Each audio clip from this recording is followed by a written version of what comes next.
her whole city's trashed, but she's saying that they're cornering citizens, like they're not allowing them to go home and then arresting them for being out past curfew. So I'm not saying that's the case with all of it. I'm saying that's a case with a large majority of it.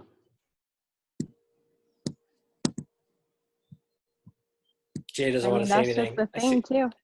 I see the smirk on his face. Like everyone's making it seem like all Black people are looting and rioting, and all cops are being terrible. They're just generalizing, and not all cops are terrible, and not all Black people are doing that stuff. But it makes people feel like they have to choose a side when not all people are the same way that way. Mm-hmm. I don't know if that makes sense. If you were to, hi Celia, we're talking about race issues here. If you guys were to, what would it look like if there weren't a side? You know what I mean? Like, I agree with you. There's often like the Blacks versus the whites, right? And again, all of these terms, we don't have better ones. You can't say African American because they're Americans, right? So like there's Black people and there's white people. We're talking about skin tones, okay? But then you also have the thin blue line, right? Like, and you have police officers. So then it's like police officers versus Black people. And then you have the privileged versus the underprivileged. And so what would you, I mean, do you guys, are there any other sides that you're seeing? And if you say it's like this versus this, how would you currently, maybe just in your context right now, how would you define that? Like, what would you think, who versus who, more or less? The overwhelming thing is racist versus non-racist, or I think, like, I don't remember the exact term, but it's like it was everyone versus racist, I think was what it was. Okay. Others have thoughts? Well, I think, sorry, Meg. Sorry, this isn't about like side, but one thing that Corey and I have talked about, and my coworkers and I have talked about, is, at least for Corey, and obviously he's not speaking for all Black people, but for him, he gets more uncomfortable at the number of white people going out of their way to prove that they're not racist. He doesn't understand that, and it could be because he was homeschooled. He didn't grow up in inner city Buffalo where he lives. Like, maybe he was sheltered, I don't know, so I don't know what he's experienced. But for him, the number of people posting like, just so you know, I'm not racist, for him it's just kind of weird. Like, he's like, yeah, I know you're not. Like, he doesn't get it. And I guess I'm not sure why. Like, it's just weird that it's so different for some people. Some people obviously really appreciate that, and for some people, they just don't get it. Question: why is it, in your opinion? Again, we're kind of pretty much talking opinions until I feel more comfortable calling fact on Scripture, right? Which again, I've said is kind of tough in this season because there's Scripture obviously talks to this, but there's not like, then a riot broke out because he was a Black man, and you know what I mean? Like, so when I say that, hear that. What would you say? Why is it uncomfortable to talk about racial relations or racial tensions? What makes it uncomfortable for you guys? I feel like you can't really do anything right. Like, someone's always going to have something negative to say about what you have to say. If you post too much about activist issues and I'm not a racist, like Megan said, then you're being fake, and you're just saying that to say it, like, to get that attention.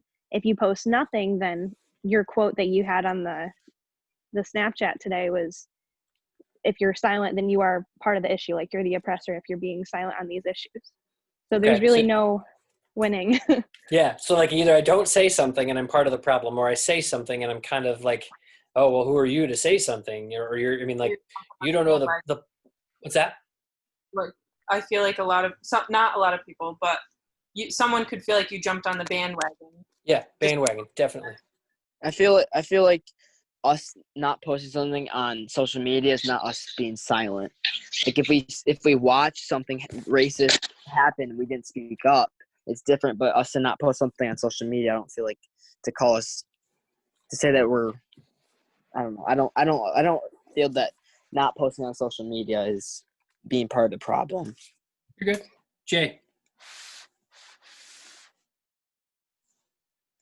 Okay. This is great. You guys are awesome. I mean, it's really refreshing to hear a honest conversation like this.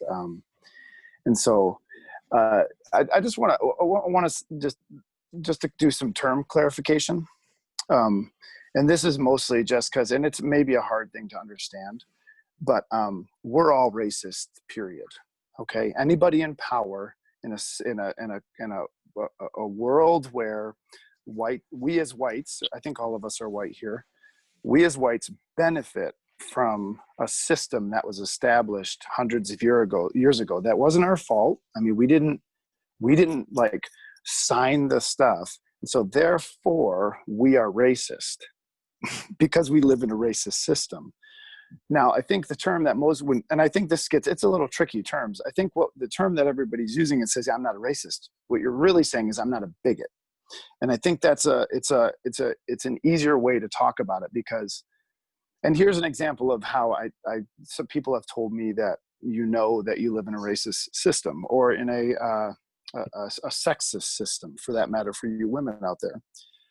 White men, especially white middle-class men like myself, I will never go into a job interview and sit down in front of a guy that's going to interview me and think, will this guy hire a man?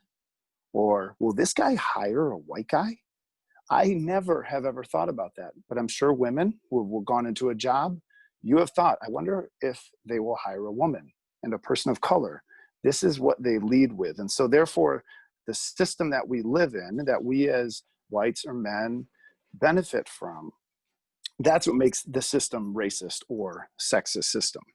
It's not necessarily people's personal attitudes about it or thoughts. Like, so I have cousins that are I have an uncle who's black, cousins that are both black mixed. I have a sister who's from India. She was adopted. I have other foster siblings from Vietnam. So you think, wow, Jay, this guy can't be racist. But unfortunately, here I am, the white guy, and I'm born into the system that I am automatically become a racist. Okay. I hate to say it. But it's an honest understanding. I think it's something that we as Caucasians or whites have to come to grips with, that the best, I heard somebody say it like this. They said, think of it as a race. There's a white guy and a black guy lined up next to each other. And the black guy isn't allowed to start until the white guy has a 200-yard lead, okay, in the race. He's held back and not allowed to start. But when he's allowed to start, he's like, all right, go for it. Good luck, And it's kind of like that is what slavery, all of those things, the systems that are in place in our culture have set up. It's just, so this is just more of a definition of terms. So we have this undeserved privilege, and this is what Justin and I were talking about, or at least texting about just a little bit. It's like, what am I going to do with my undeserved privilege? Okay, am I going to, and unfortunately, I think this is what Megan, you were saying, we are so privileged that we could actually ignore this altogether and not do anything. That is privilege, that we actually have the power to do something like that, to ignore a person dying, or to add, yeah, he died, but he was high on meth. Why are we saying but after someone's death? Like, we have that privilege as white people. And that's, I think, what I've been convicted personally about, is that I have been saying but, and I have been ignoring and choosing and picking and choosing what I'm going to pay attention to, and picking and choosing what I'm going to listen to, and muting those voices and amplifying those voices. And that's white privilege. I mean, and I know it's a hard thing to say, and I know it's uncomfortable, and we didn't do anything, and it's like, wow, what the heck? Why do I have to have this load of power? But we have it, and I think it's a matter of being a steward. My friend John, Yeah, my friend John, when he was talking, he said privilege isn't a bad word. It's also privilege is also experienced differently, right? I liked your analogy, Jay, of going to a job interview.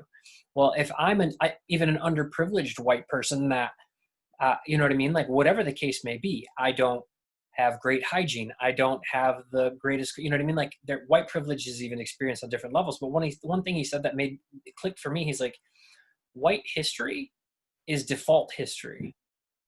You know, like our experience in textbooks and everything, it's like we have to be taught about slavery, but Constitution is understood, right? Like there's things that have to be. There's Black History Month, right? There's not a White History Month, and we don't whine about it because our history is default history. And he's like, as a Black guy, he's like, that's other racial histories, not just Black histories, are kind of overlooked. And he said, he's like, as a white person, he's like, I bet you don't think about race every day. He's like, I do. Not in a scared thing, but he's like, I just think about the fact that I'm Black, and that how that influences me, and how it's going to influence my kid, and my leadership, and my whatever.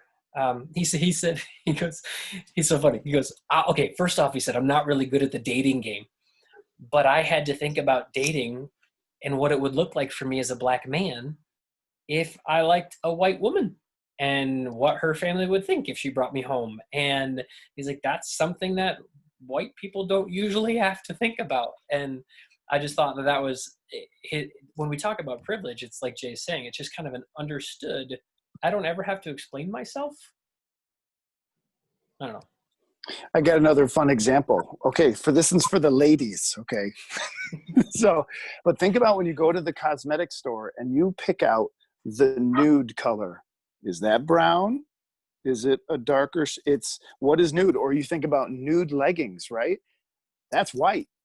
Another example of this society and system is built to not even to bet. That does it. It's kind of a silly example, but it's nude. Like if a brown person put on this nude makeup, it wouldn't be nude. It wouldn't be. And so I think it's an interesting, if you begin to see those things, dolls, like what types of things are glorified. Whiteness tends to be, oh, whiteness is good and dark is bad. It's just, it's a part of, I don't know. When you begin to start looking for those things, you begin to see them more and more and more. And if you think about what that does to the psyche, think of a young Black girl, like that, wait, this isn't me, or that doesn't look like me, or that's not me. You begin to ingrain in something that it is almost an abnormal versus like what should not. I don't know. It's just another example of exactly what you're saying, Justin. One of the to talk about the Bible, right? Like scriptures where I want to find my answers, and in two things that John mentioned. One, I'll start with this one first because I think it's probably the crux of it. He wrote his senior paper on this at college, and I remember because he's a big, heavy thinker. You guys heard the term Imago Dei before? You ever heard Imago Dei? Jay, you're in the church world, you probably have. I see Caleb's hair swinging back and forth. Imago Dei means image of God. It's that passage in Genesis, male and female he created, then in the image of God he created them, right? Like every human being was created in the image of God. And he says that one of the things that is happening with racism of all kinds, but we're talking about the problem we have with Black culture right now, he's like, is when you make me feel less than, intentionally or not, it's kind of communicating that I'm not equal, that I'm not in God's image. And he did a very good job explaining that. He uses C.S. Lewis quote. C.S. Lewis says that like you've never talked to a mere mortal. I think that's so cool. Like nobody, we're in God's image, so like we're a little. It's just crazy to me. But so that was a big one that I think that may help us in conversation or in wrestling is if a peer asks you why is it such a big deal, I hope you're able to say because they bear the image of God. Like something about us all reflects God and who he is. And so if I treat someone less than, I'm treating God less than in a way. The other passage that I loved, as we talk about, okay, Justin, I'm hearing this. Jay called me a racist. I got it. What am I supposed to do with that? he pointed to this passage that I had never seen this way. In Numbers chapter 21, I don't remember, we went through the story last year, the whole thing. Do you guys remember the part where there was a plague and God sent these serpents to bite people? Remember that in the Bible? Xander's with me. They bit people and they were dying unless they looked at this snake, right? The very thing that was killing them, they had to acknowledge it. And when he said that, I was like, whoa. He's like, it was painful for them, obviously being bitten, but to then have to look at the very thing that was killing them and acknowledge that it was there, that's what healed them. So when he talked about all my white friends, he says, asking, what am I supposed to do? He's like, really, the first step is looking at the problem and sitting with it and acknowledging the problem. He's like, I was like, whoa, that's good. Like, and so for some of you that are like, Caleb, I want to encourage you because it's more than just statistics, though I agree. Media takes all these stories and just makes them what they want them to be. My wife and I were talking and we're like, I don't even know who to trust, right? Like, I don't know what media outlet, what account, you can only look up on Snopes so many times if something's legit or not, and you're like, Wikipedia changes every day. What is real? And I feel like that's a big part of why we need each other. That's why Jay and I text each other when this hit, because I'm like, man, this is hitting me hard. Like, where are you at? And he's like, it hit me too. And Megan, to hear your part of the story is encouraging, because it's like, I love hearing that Corey is not like, yeah, everybody's racist and I hate all of them. He's like, no, I don't think they're intentionally acting racist against me, but it doesn't. I think what Jay's pointing out and what my friend is saying is like, privilege isn't bad, but you can't just, okay, let me rephrase that. You shouldn't just say that's not my problem, right? Like, as Christians who believe that everybody is created in the image of God, we shouldn't be able to walk throughout our days saying, I'm sorry that I wasn't born black. Like, that's your problem. Like, it's not okay. Sorry, I'm just looking through. The other thing, and this is, I hope that this encourages you guys to join. I'll share his link or whatever to sign up for Zoom. I think it's at 7:00 next Wednesday. It's specifically built for teens to have a dialogue. But he said sometimes he said, I wish I was colorblind or whatever. He's like, but if you're colorblind, you're really ignoring my heritage. He's like, I need you to acknowledge that I'm black. That's okay. I'm very much black. He said, it's not, he said, colorblind misses the point. He said, in order of my what did he say? How I identify. He said, first of all, I'm a Jesus follower, right? He said, secondly, I'm a man. That's kind of a big deal. And he said, then I'm black and everything else, right? Because his blackness influences his fatherhood. His blackness influences him as a husband or as a pastor. But he said, first off, I'm a Jesus follower. And I just, yeah. People were asking him, it's kind of like this, right? In Zoom, you could put a chat or question in there, and he's getting questions, and someone asked how he's doing. And I text, some of you guys remember Dwayne? You guys remember Dwayne Jackson? Hoops on Mission. He's hopefully coming back up again this summer, but I text him too, just to see how he's doing. And both of them said they're tired. And John went on to describe it as, he's like, my soul is tired. Someone kind of asked him to expound on that, and he said, and another, Carlos Whitaker's used to be a worship pastor, now author and speaker that I follow on social media, and he's like, they're all just tired of trying to explain to their white friends what it's like, because like Jay said, we have a lot of buts. They're like, oh, I'm sure that's hard, but whatever. And he said, it's nothing changes. Not just are we having more conversations. He's like, I'm grateful that we're having conversations. In the beginning, the officers involved weren't even charged. And again, black or not, that was not okay. And that's culturally, let me rephrase that. I didn't know anybody that thought what that police officer did was okay. Does that make sense? So like, take race out of the equation. Nobody looked at that picture and was like, oh yeah, you should totally put your neck on or your knee on someone's neck for 9 minutes and nothing's going to happen. Like, but he said that he's had years, John has had years of these conversations, years of these explanations, and there hasn't been a big change. So that's a big part, I think, of what has been hitting me is what have I done to influence change, right? As a white guy, I don't have to do anything. But as a pastor who understands that every individual is made in God's image, I should at least feel a responsibility, right? Like,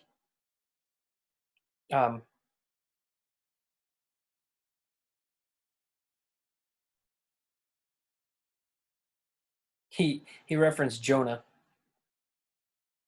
I'm going to ruin his example, so I might even should not use it. But he talked about at the end, right? Like, we know Jonah sat there and wanted to see Nineveh burn, right? Like, he was so mad about it, but God cared about the people more than he did. So it's that, I guess, his parallel is kind of like, are we going to be Jonah that's mad at the circumstance, but still just kind of waiting for it to all resolve itself, or waiting for God to do something? Because Jonah knew very well what he was getting into. He felt bad about running away from God, but not about the circumstance. His main thing, and this would probably be my biggest encouragement to you guys, outside of trying to find out,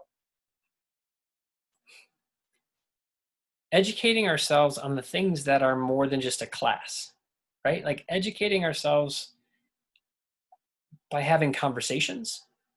Here's the hardest part.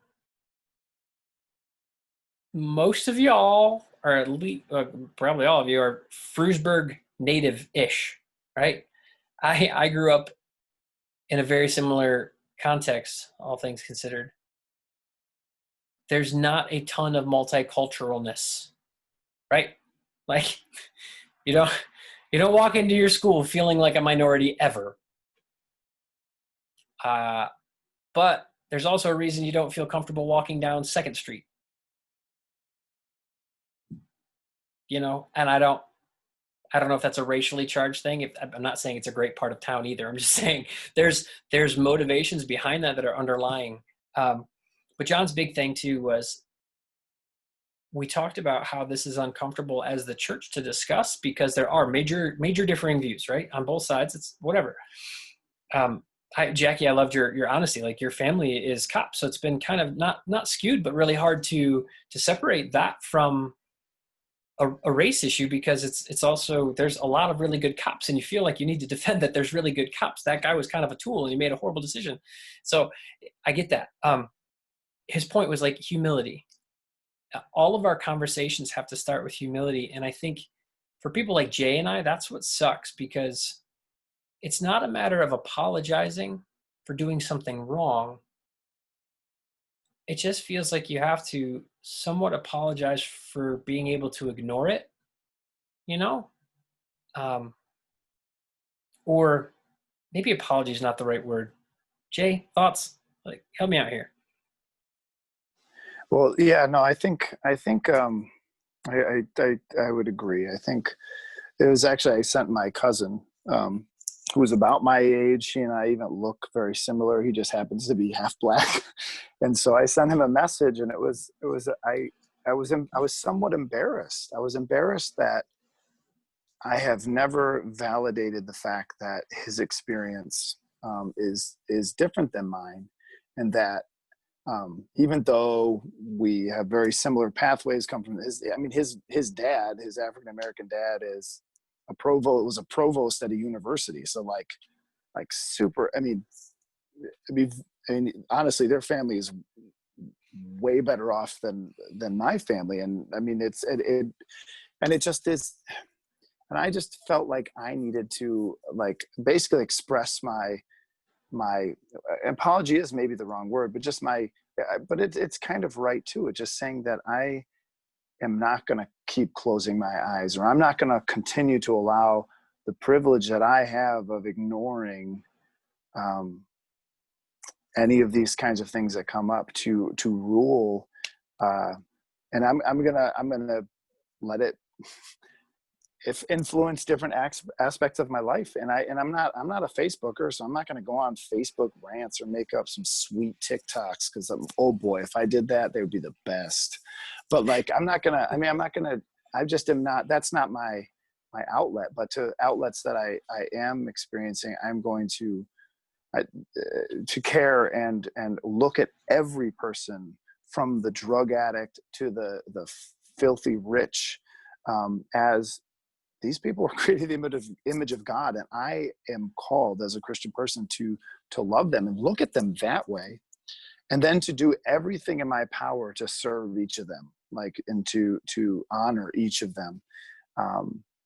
And in a racist system that I benefit from and live in, I might have to go a little bit of the extra mile, and that's uncomfortable. And I may have to give up some things. I may have to sacrifice on behalf of my brothers and sisters out there. And that's in the Sam's Club world of saving and filling our cupboards so full, like, that's hard to sacrifice for others, to really give up, to sacrifice your privilege on behalf of other people. We don't like to hear that. That's not really even the North American gospel that we're used to hearing. It's not, but that's really the heart of the gospel. When you really dig into it, it is there. It is there. And so it's, I think you're right, Justin. I think it's a scary thing. I think it's scary to think of sacrificing your privilege. I think it is, because we get used to not necessarily wearing it like a badge, but just that we've gotten used to it. It's what we've known, and it's scary. So yeah, you look at one of the guys I follow was like, just show up at a protest, not in a violent way, but he's like, it would mean the world to me. He said, and he was specifically talking of George Floyd. He's like, imagine that was your friend. What would you do? He's like, you would probably protest an invalid, inappropriate, against all humanity act that happened. And he's like, that would mean the world to me as a black man if you showed up and protest peacefully, just letting people know that you care about what we're walking through at the current and for many years climate. John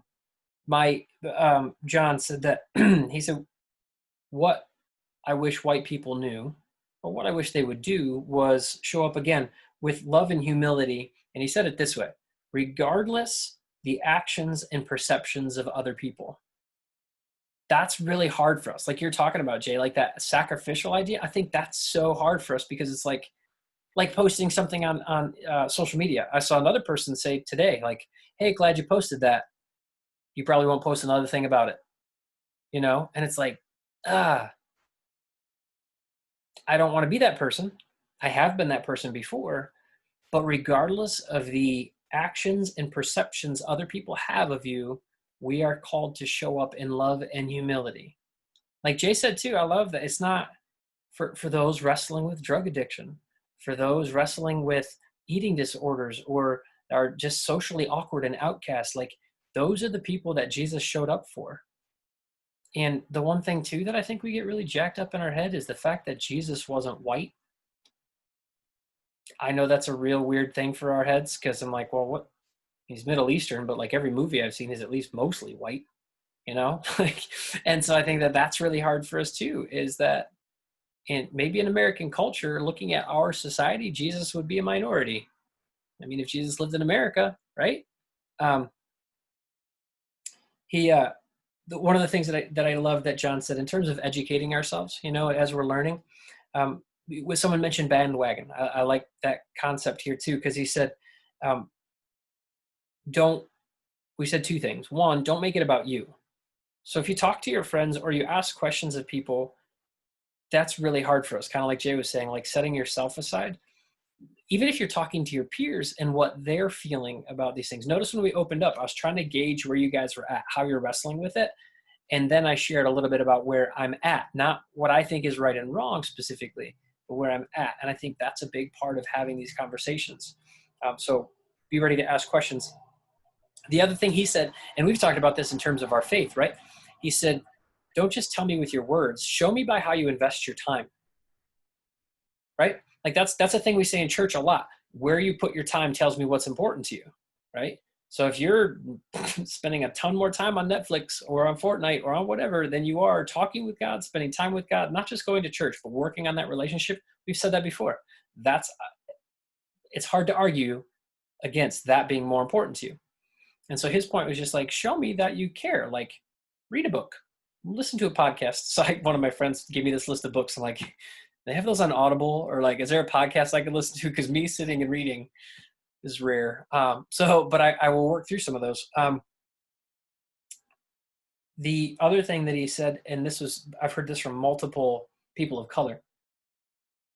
You ever been on a mission trip and you felt like you were going to go fix something? Right? I mean, there's also those like very pragmatic, like we literally built a house. So yes, we fixed something, but like you go and you hope to make someone's circumstance better. He shared a story.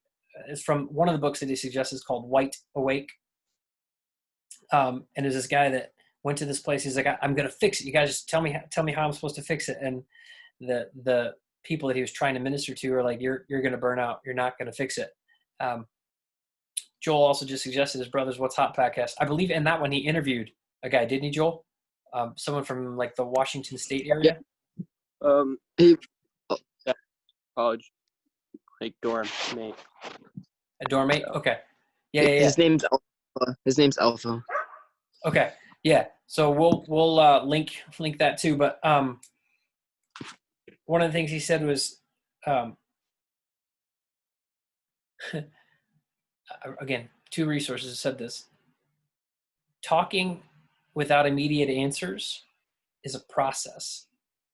If you're like me, you're a fixer, and this has been rolling around in my head, and I know Jay's head, and it's like, I wish I could just, this is the thing that I now do to scratch that itch, right? Like, I wish there was just this thing that I could do and I'd feel better about myself and we'd be all good, right? Like, it's like, just read my Bible more, pray more. If I could do those in a habit kind of way, I'd feel better. But he said, like, that's what Black culture has sat with for a long time, is that's what he said, right? His soul is tired because he's having these conversations all the time and there isn't a quick answer. There isn't a quick fix. So if you're going to jump into this, he's like, you got to be okay with that unrest. And I'm like, man, it's a big task.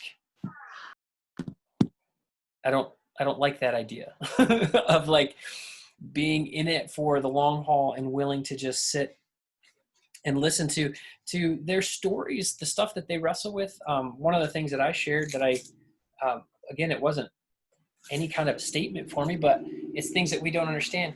It was the picture of the black guy and his little daughter in a pool, kiddie pool or whatever. And he shared the story of like going to get something for his wife because he wanted to do something nice for her, and like basically being accosted at the gas station by police officers because he was a black man that fit a description of something that happened somewhere at some point in time. And he's like, I'm getting gas in my car.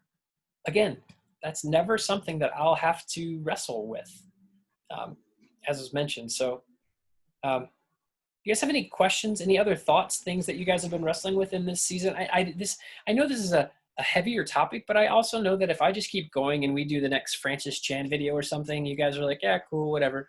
And this is where your world is right now. And I want you to be able to have a conversation in it. That's God honoring. That's like, if Jesus were here, he'd maybe having that conversation. Where are you guys at? How are you processing things?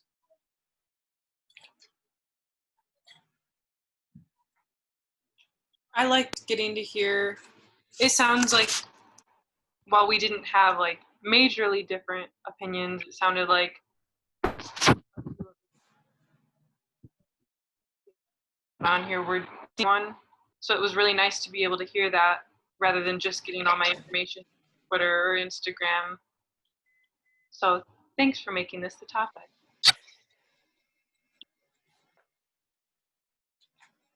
What are you feeling, Caleb? What are you asking? How are you feeling? What are you thinking right now, man? Just about the idea of racial equality and whatnot, like through this conversation.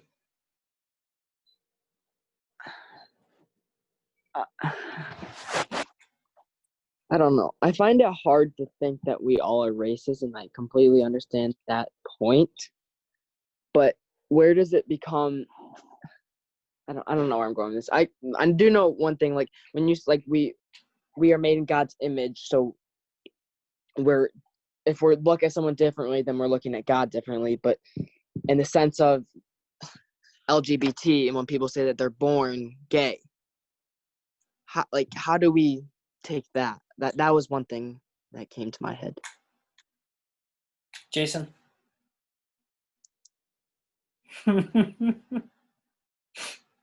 Like, and then in this situation, I completely agree. I just don't. How do you wrestle with that on another topic?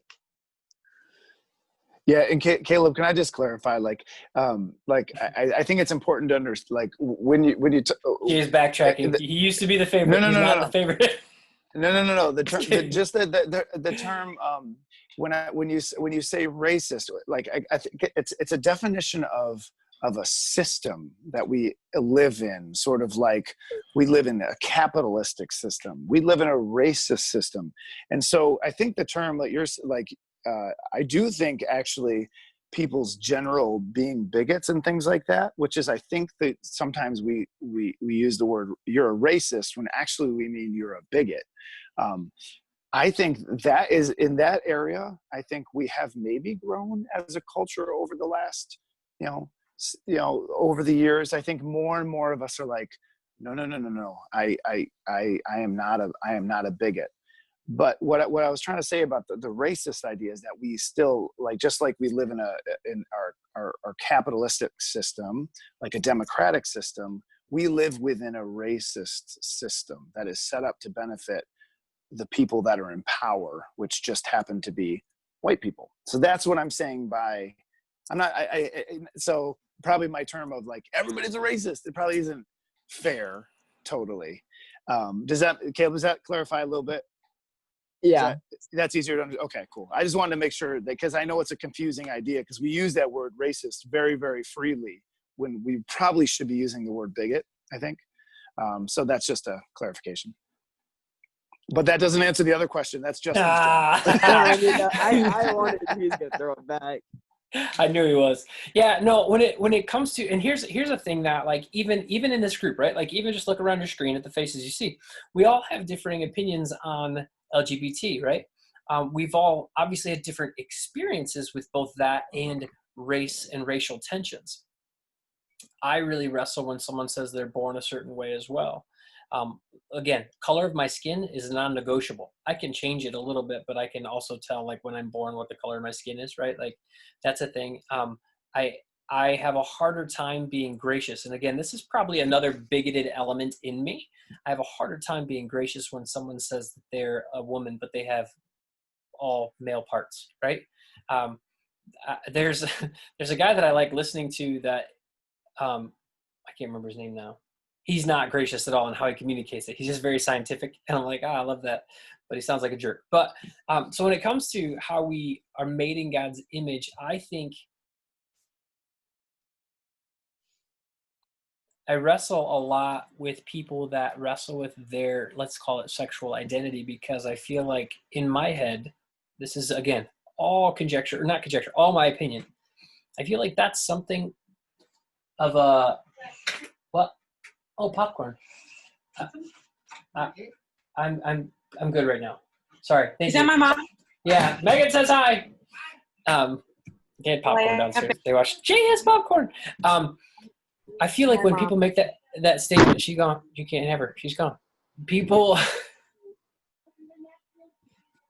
feel. I feel like that's people making a statement against their God-given identity, or against their created in the image of Godness.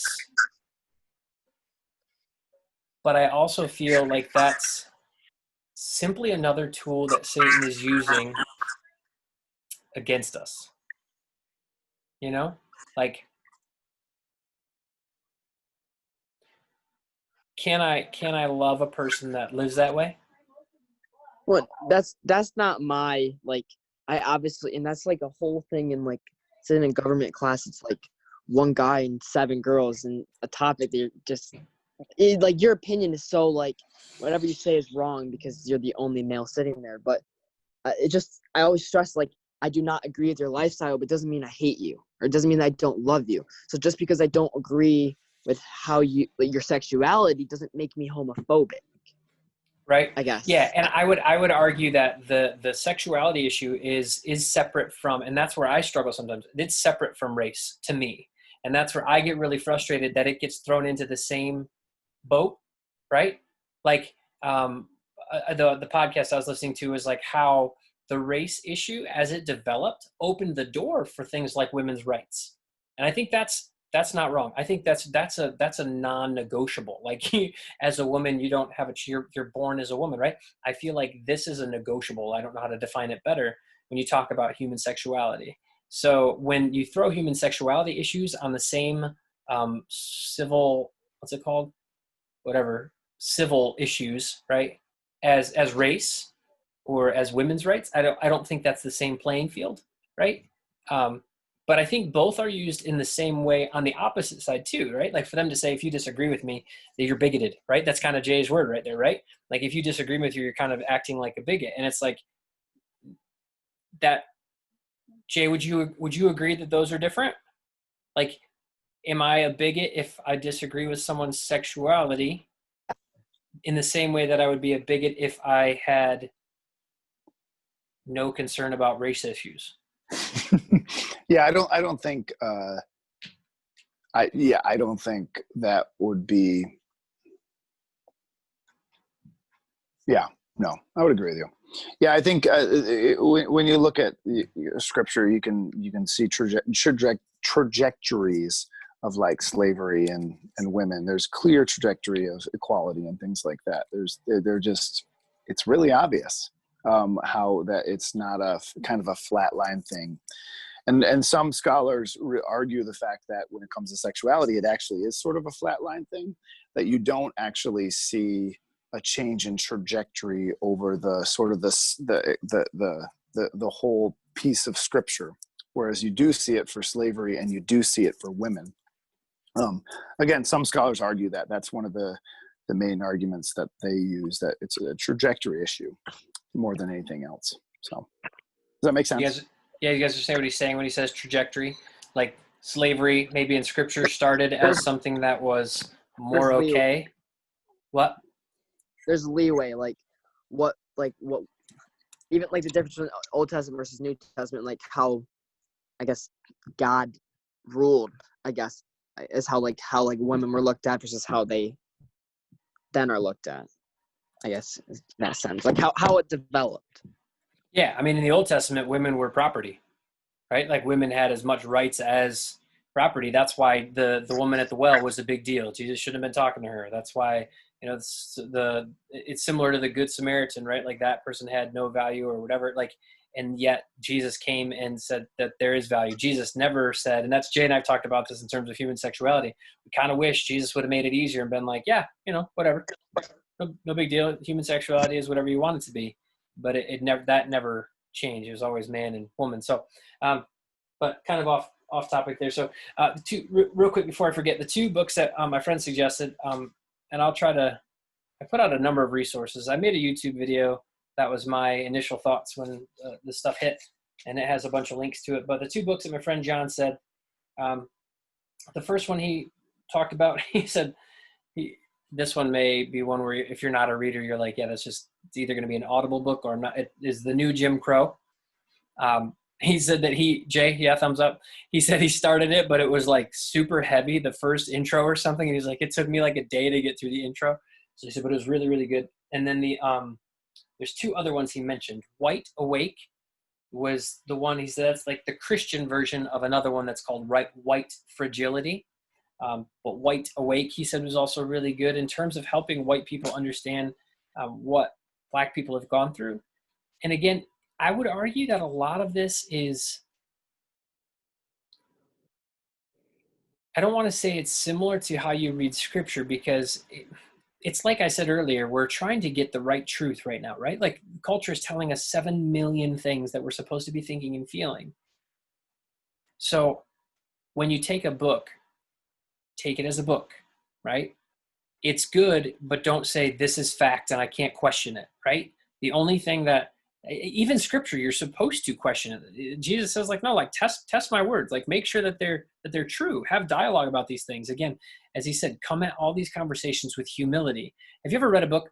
I've been reading a book before and I read something that I was personally offended by, but it was probably because it was true of me. You ever had that happen? Or like you hear someone say something and you're like, that's offensive. And they're like, probably because it applies to you. And you're like, dang. So again, when you read something with humility, that's tough too, right? So that would be my encouragement. I'm listening to a podcast. It's called 1619 by New York Times. So it's actually a pretty well put together podcast with good audio and stuff. I think I copied Dan's link to his interview. Well, I don't know if it's specifically to the interview. It's definitely to his podcast.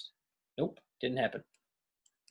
Jolie Berry, if you can help me out, that'd be great. But if not, we'll post it later. I interviewed his friend from college. So I appreciate you guys. I'm sorry if I know this was different. We didn't do a game. It's mostly because I'm like, everybody like me is ready to be done with Zoom meetings anyways. So I'm like, let's talk about things that really matter. Oh, that being said, my future plans. Next week, Wednesday, and I'll publicize this to the best of my ability, but we'll need to register because there's only 100 spots. But he's like, he's hoping to be able to share a private like Facebook Live thing too. But June 10th at 7, he texted me the information.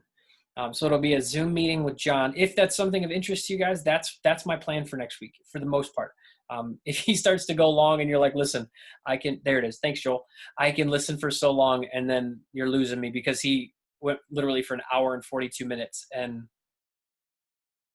I lost the ability to focus. I had to pause it and walk away. That's a long time. So, but this one's specifically for students, for youth, whatever. So youth leaders, you guys are also invited too, but that'll be June 10th. So that's next week. After that, I'm kind of, because June 12th, I know Frewsburg, Celia, what's your technical last day of school? Mine? I think it's the 11th. Okay, 11th or 12th. So I was kind of trying to wait until school was done in hopes that maybe some of our state's rules would back off a little bit. Maybe we could get to groups of 25. I don't know. I will try to let you know. So we have next Wednesday, John online. And then the Wednesday after that, if it's not more than that, I've kind of put a poll out there. I would appreciate you guys asking and confirming with your parents that it's cool if you met in a group of 10 or less. And then what we might do is like up at the town park, have a group meet for the first hour and a half and then I don't know how to divvy it up yet, and then another group meet for an hour and a half. Does that make sense? Yeah. Jay and I are in youth ministry world where it's like, I don't even know what we're allowed to do, but I really, really, really appreciated this conversation and y'all's willingness to engage. Sorry, it wasn't like super fun and Jay didn't do any backflips or talk about sex or anything. So I'd be happy to if you want me to. And then I can jump right in. Backflip? Oh no, the latter. Just kidding. No, but thank you, Jay, for joining us. I sent it to Jay and he's like, you don't know if I was like, no, I need your voice on this. It's helpful. Well, and I want to appreciate, like, thanks Justin for inviting me, and like really, like, you guys, young people. I was talking, just one last thought. I was talking to a friend of mine. He's a 72-year-old African-American man. And he is, like Justin said, they're exhausted. And the next generation of young people who are like even less bigoted, who have less like hang-ups, that are willing to look really clearly and look racism in the face and say, let's do this. Let's break this thing down. Let's do this. And so to have, that the fact that you guys are care about it, thinking about it, and trying to make good choices and make a difference and honor all people. I think it's awesome. So I feel privileged to be a part of this conversation. Thank you. Thanks, buddy. For everybody, Jets, is there anything that we can be praying for this week? Jackie, how did your friend get her kid? Was a adoptable or a foster kid or both? Foster with good possibility for adoption. So, yep, picked her up Saturday. So she's been off all week. So cool. Yeah, I said her life's busy and crazy and her house is a mess, and I said, so is mine. So get used to it and enjoy it. Yeah, and you have older kids. That's awesome. Mm. On Riley. Yeah, get it together, Riley. Riley's like, what? It's just my yarn. My yarn is everywhere. I'm so sorry. Other prayer needs you guys have?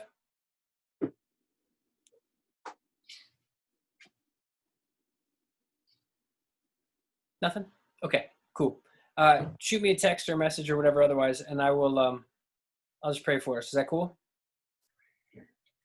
And I'll make sure to get the information out. All of y'all are welcome to be a part of the thing next week. I think it's one of those things where if you're like me, you don't have a ton of friends that are of color, especially in our town. And I love hearing not just from people of color that have like an axe to grind, but people that have like lived with this and they think through things before they speak. So I'm looking forward to his sharing next week. But let me pray. Lord, thank you for this gathering. Thank you for these students. Thank you for making all of us in your image. Thank you that each of us does have a platform. We all have influence with the peers around us and the people that we talk to daily. So I just ask that you'd help us to use that influence in a way that honors you. We pray that you'd help us. We're not perfect, and we will probably say and do stupid things. I do every day.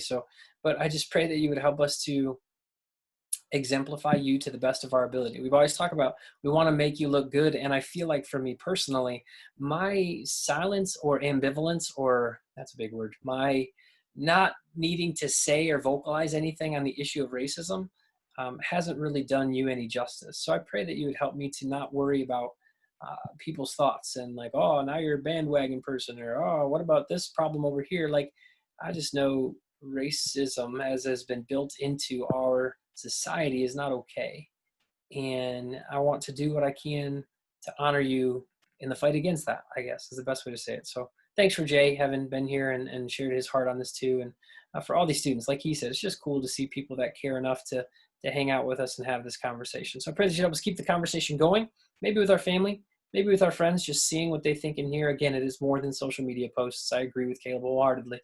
I just pray that you help us to not back down, but to have conversations in humility and in openness, and continue to help us to seek out wisdom in these things, like not just from our own positions, but what are the resources that we're diving into. So God, we love you. We thank you for tonight and for technology that lets us do this still. Help us to get together in human and in person again. Amen. I don't know who says to get together in human. What was that? Evo, I didn't know you had used that type of grammar. Human. Ambivalence? You like that word? Yeah. My wife hates it. I use a big word. She's like, why? Why such a big word? I'm like, it's a pretty word. She's like, it's a $5 word for a 25-cent concept. That's a fancy word. It's a very fancy word. You're welcome. I was thinking of you while I said it. Not really. Still have kittens. You can get. You know, ironically, you sent me a Snapchat with no context. I get this message from Xander, kittens, and it had a cat emoji. I'm like, Did it not?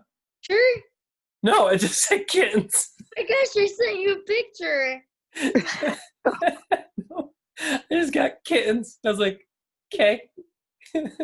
But unfortunately, you're like a week too late because I'm getting 2 more kittens from Kia who doesn't get her barn cat fixed.